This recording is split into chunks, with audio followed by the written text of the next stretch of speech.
On today's edition, let me tell you about the Asake'S concert tragedy. Mr. Money, also widely known as Asake, has faced one of the most tragic, if not the most tragic incidents in his music career. Following his many musical concerts worldwide, the organizer, crooner, hosted his fans at an event at the O2 Arena in Brixton. However, things soon turned ugly as the event was forced to stop. It was reported that a good number of fans were injured, while 4 were left in critical condition during his event that occurred in London on Thursday, the 16th of December 2022. While Asake was thrilling his fans with some good music, just outside the door was an even bigger commotion as a large number of supporters tried to get into the hall, and this caused a stampede. Apparently, the commotion leading to the stampede happened because the crowd was trying to gain entrance into the arena without their tickets. As a result, many persons were pushed to the ground and trampled, causing severe injuries and even deaths. From the videos that surfaced online, it would seem that there were over 2,000 people who were scrambling seriously at the doors of the arena. Despite the number of security personnel holding them back, the crowd still managed to make their way through, pushing whoever was in the way and eventually pushing the doors to the ground to gain entrance. Other security officials made their way into the arena to inform the singer about the developments that were taking place outside the arena. The organizers immediately addressed the fans, calling off the rest of the show, and apologized for the unexpected turnaround of the event. Reacting to this incident, the Lambath Police Department shared a post saying, "Emergency services attended the O2 Academy in Brixton following reports that a number of people had been injured after a large crowd attempted to gain entry without tickets. 4 people are in critical conditions at the hospital. Officers will remain in the area to provide reassurance." The sad occurrence broke not only the hearts of his fans who had heard the news, but also mostly of the ones who paid for the tickets, gained entrance and were prepared to enjoy the night, only to be met with news of the show being cancelled. Many fans expressed their dismay, stating that no refund could compensate for their disappointment. Hours later, the bandana singer made a post to address the issue and send his prayers to those who were injured.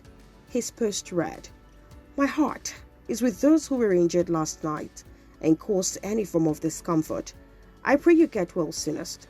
I am also in the process of reaching out to individuals.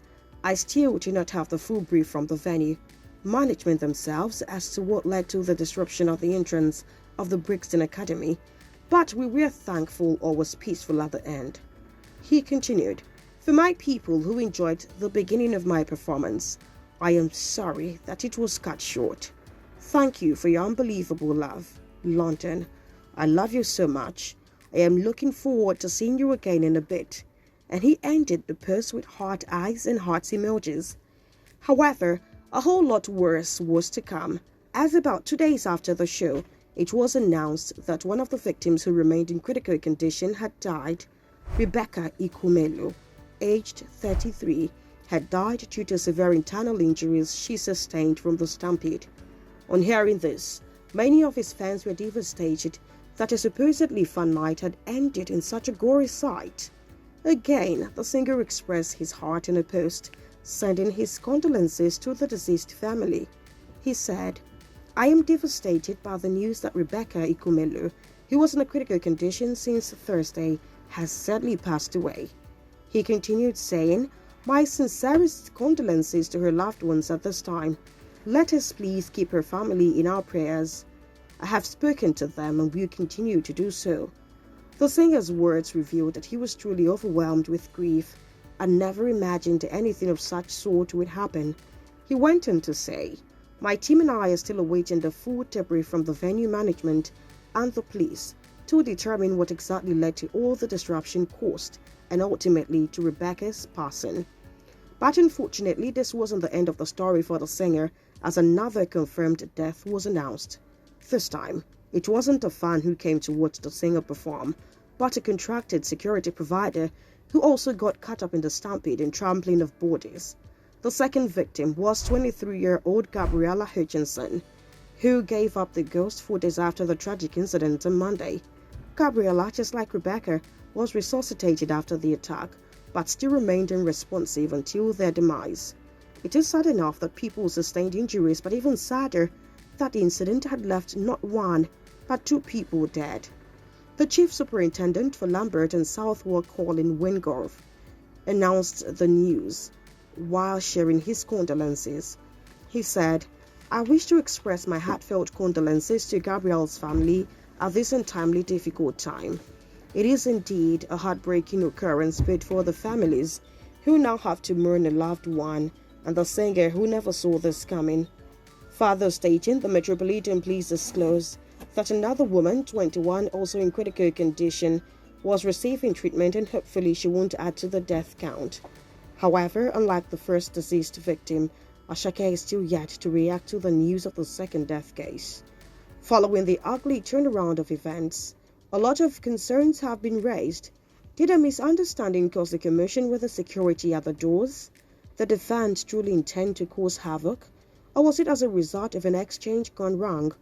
Many of these questions linger on the lips of all those concerned, but seeing that the seating capacity of the O2 Brixton Arena is only about 2,315 people, and at the time of the incident, that said amount was already seated at the venue, so it could be that the fans outside were disappointed and hence proceeded to force their way in, but unfortunately, there are more questions than answers. However, the detectives from the Met Specialist Crime Command are investigating the incident and appealing to the public for witnesses that could share any vital information. Still, the singer is under much pressure as fans are demanding a detailed explanation of the whole event, while others recounted the incident. Sharing on Twitter, a user commented on his post and said, "At Asake'S Music, is that all you can say? How about telling us that you will be supporting the family's father, especially of this poor lady who came to see you and died, and now that 2 young lives that are critically ill? Your message is too on the surface and we need to hear more."